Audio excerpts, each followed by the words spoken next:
Hey everybody, this is Ken from RecPro. Today we're going to be doing an installation for an awning switch.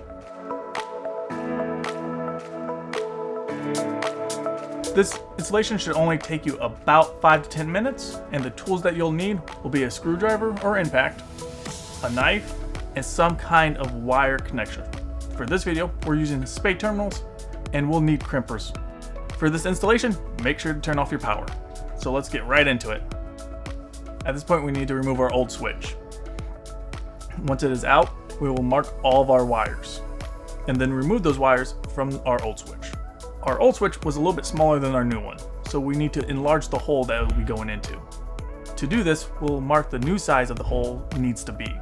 Our walls are soft enough where we can cut them with a knife. Now that the hole has been cut to the proper size, we'll go and connect our switch wires.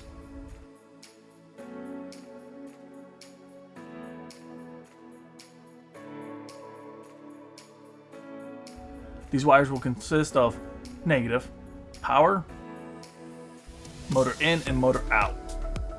Now that all the wires are connected, we can simply push our new switch into the wall. It should light up with a blue LED. Make sure you test it so it's working properly. As you can see, this was a simple and easy installation. If you want to know more about this product, make sure to check it out by clicking the link in the description below. Also, if you want to see more videos like this, make sure to like and subscribe. And remember, when you're rolling down the road, roll with RecPro.